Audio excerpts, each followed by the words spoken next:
Bonjour à toutes, bonjour à tous.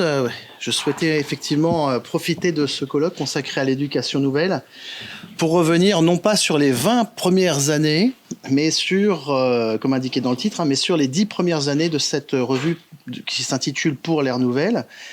Organe, comme vous le savez, organe francophone de la Ligue internationale pour l'éducation nouvelle, périodique fondée et gérée par le Genevois Adolphe Ferrière, qui entre 1922 et 1929 va tenter, je dis bien va tenter, d'en faire une sorte d'étendard à la gloire d'une éducation pacifiste, dont le projet est de participer à terme, selon ses termes, à l'avènement d'un monde meilleur. Mais les problèmes de santé et les difficultés financières de Ferrière rendent les débuts de cette revue particulièrement laborieux.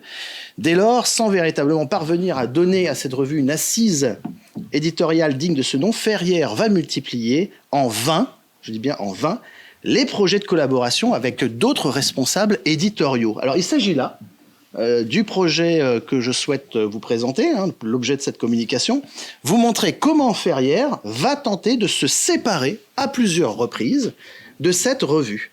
Alors, il ne s'agit donc pas ici de revenir sur une analyse des numéros parus au cours des 10 premières années de Pour l'ère nouvelle.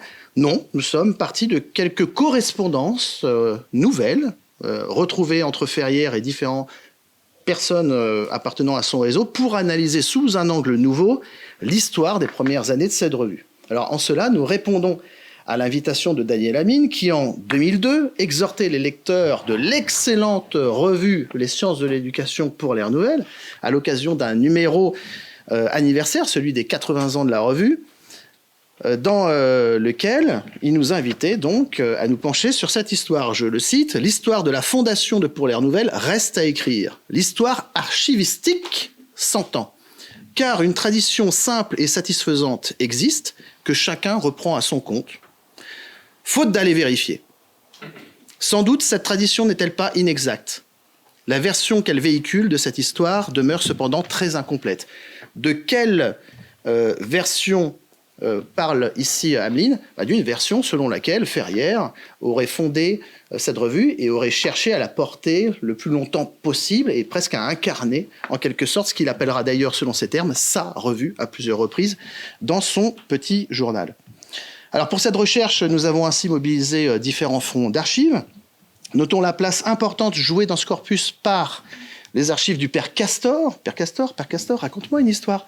Et notamment du carton 1J28 contenant la correspondance entre le premier rédacteur en chef de la revue, Ferrière, et Paul Fauchet, ainsi que celle tout aussi éclairante du BIE, Bureau international d'éducation, et de sa boîte numéro 166. La boîte 166, je peux vous dire qu'elle renferme des trésors, et notamment les échanges épistolaires entre la secrétaire du BIE, Marie Butz, et cette personnalité atypique qu'est Adolphe Ferrière.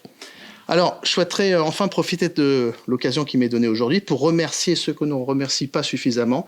Donc, les remercier très chaleureusement, très sincèrement, les personnes qui m'ont permis d'accéder à ces fonds d'archives, à savoir Iris Clément pour le fonds Paul Fauchet, Cécile Boss pour le BIE, et sans oublier l'incontournable Elfège Gobet pour son accueil permanent et chaleureux à l'Institut Jean-Jacques Rousseau, les archives Institut Jean-Jacques Rousseau de Genève.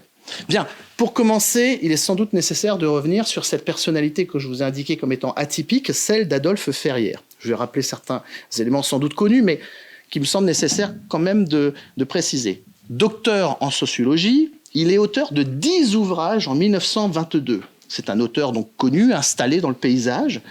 Il a fait face à 2 tragédies au sortir de la Première Guerre mondiale. 2 tragédies personnelles. La première est l'incendie de son chalet dans la nuit du 1er avril 1918. Et c'est un épisode qui va marquer son existence durablement. Dans une lettre, une nouvelle lettre retrouvée récemment, dans une lettre qu'il adresse à Roger Cousinet en 1946, quand même 30 ans après, quasiment, il revient sur ce drame et il lui écrit la chose suivante. Cet incendie, c'est la destruction de 30 000 fiches documentaires et observations, une immense bibliothèque d'ouvrages, minutieusement annotée par moi, plus de 20 ans de travail acharné, tout cela volatilisé en une nuit, avec 4 manuscrits d'ouvrages prêts pour l'impression. La seconde tragédie, elle est liée l'année suivante. Je veux dire que pour le coup, là, il cumule les tragédies, notre ami Ferrières, puisque l'année suivante, c'est l'effondrement de la rente provenant du capital des couronnes autrichiennes et qui conduit cet intellectuel de 40 ans, issu de la bourgeoisie genevoise, à devoir, selon ses propres termes, je le cite, trouver une position sociale rémunérée. Ce qui, évidemment, vous l'avez compris, n'était pas le cas avant. Alors, le fait de parcourir les archives récemment m'a aussi permis de comprendre comment Ferrières faisait face à cette situation. Et nous apprenons notamment que le couple Ferrières, qui face à ces difficultés financières, ira jusqu'à louer leur chalet des Pléiades et leur logement de Genève, 10 chemins Péchier à Genève, pour pouvoir subvenir effectivement aux difficultés financières, ou aux aléas de la difficulté financière. Dans sa correspondance avec Paul Fauché en 1927, autour de la publication de son livre « Les trois pionniers de l'éducation nouvelle » chez Flammarion, Ferrières se qualifie auprès de Fauché de prolétaire intellectuel et lui rappelle que, hélas, time is money pour lui. De constitution fragile, atteint d'asthénie, fatigue importante entraînant chez lui de fortes migraines, sa capacité de travail va être constamment diminuée par des problèmes de santé, faiblesse nerveuse, déprime, plusieurs déprimes, et aussi, et surtout, des ennuis gastriques qui vont l'amener à se tourner vers notamment des régimes adaptés. Alors, ces éléments, on les retrouve de façon récurrente dans son petit journal qui est accessible aux archives d'Institut Jean-Jacques Rousseau. Le 12 mai 1923, par exemple, le docteur Besse, rien à voir avec notre ami Laurent Besse, lui conseille de suspendre pendant 6 mois toute activité contraignante. Alors, ce qui est intéressant, c'est la manière dont Ferrières réagit à cette indication médicale. Ferrières va s'interroger sur le bien fondé d'une telle prescription et il écrit dans son petit journal, le 12 mai 1923, « Est-ce réalisable de couper les ponts ? Couper les ponts qui me relient au monde des vivants serait un demi-suicide. » Alors, ces aspects de la personnalité d'Adolphe Ferrières, ce n'est pas une communication sur Adolphe Ferrières, mais ces aspects sur Adolphe Ferrières sont nécessaires pour comprendre la situation dans laquelle il se retrouve lorsqu'après le congrès de Calais en 1921, il décide de lancer la revue francophone de la Ligue. Cela explique aussi les débuts laborieux de cette revue et le faible nombre de livraisons, à savoir 4 numéros en 1922 et 4 numéros seulement en 1923. Évidemment, il va être affecté par ce constat d'échec. Pour rappel, le nombre d'abonnés à Pour l'Air Nouvelle est seulement de 75 en 1924. Tout ce travail pour seulement 75 abonnés. Et face à cette situation, il va envisager en mai 1924, dès mai 1924, de proposer au Suisse Robert Nussbaum de prendre la direction de cette revue à sa place. Donc déjà en mai 24, 2 ans après le lancement, un peu plus de 2 ans après, il cherche déjà quelqu'un pour le remplacer. Alors ce dernier va refuser son offre, et alors il va se tourner, contre toute attente, vers un instituteur français qui s'appelle, on ne le connaît pas du tout, Georges Lapierre, forcément, secrétaire de la section pédagogique de l'Association française pour l'avancement des sciences, une figure très importante dans le monde syndical des instituteurs français à cette époque-là. Et on retrouve en tout petit caractère une note qui figure à la suite d'un de ses articles sur la Ligue dans la revue de l'enseignement primaire, le numéro 9 du 9 novembre 1924, page 55 pour être exact. Et bien dans cette note, on voit que Lapierre accepte de devenir rédacteur en chef de Pour l'Air Nouvelle. Mais cette décision, visiblement, ne sera pas suivie d'effet, puisque Ferrières reste aux commandes de cette revue. Mais entre-temps, le 2 mai 1924, Ferrières, lorsqu'il passe à Paris, prend rendez-vous avec Pierre Marcel. Pierre Marcel, qui est Pierre Marcel ? Le directeur des presses universitaires de France. Résultat de l'entrevue, Pierre Marcel lui indique « Une revue ne vit que par ses annonces ». Dixit, il n'y a pas assez d'annonces dans cette revue que vous dirigez. Et une revue qui paraît moins de 10 fois par an ne trouve pas d'annonceur. Les 5 numéros publiés en 24 et les 4 numéros publiés en 1925 ne vont pas de fait améliorer la situation économique dans laquelle la revue se trouve. Conséquence, les difficultés financières s'aggravent à tel point que le 9 octobre 1925, Ferrières écrit à Pierre Beauvais, qui est à ce moment-là le directeur du Bureau international d'éducation, il lui écrit cette lettre « Cher ami, excusez-moi de vous importuner une fois de plus, je suis en présence d'une décision difficile à prendre concernant la revue Pour l'Air Nouvelle. Jusqu'ici, le déficit annuel prévu était couvert par la Ligue. Ce subside cesse dès janvier 1926. Donc là, c'est plus possible, on va donc s'arrêter. Les dirigeants de la Ligue ayant des intérêts ailleurs, et m'ayant d'ailleurs promis que leur appui irait jusqu'à fin 1925. Or, nos quatre fascicules coûtent tout compris 8 000 francs, et nos 400 abonnés apportent 4 800 francs français, 5 000 avec les annonces et les étrangers à la France. Que faire? Que faire? Faut-il fusionner avec le bulletin de la nouvelle éducation, écrit-il. Fin de citation, par rapport à l'extrait donné. Ferrière, qui devient directeur adjoint du BIE, proche du coup de Beauvais, en 1925, va repenser sa charge de travail, et notamment celle qu'il consacre à sa revue. Le 24 août 1926, il écrit à nouveau à Pierre Beauvais « Pour la revue Pour l'Air Nouvelle, je souhaiterais qu'elle reste ce qu'elle est, mais que sa rédaction effective soit confiée à quelqu'un d'autre du BIE. » Il cherche à nouveau à passer le témoin.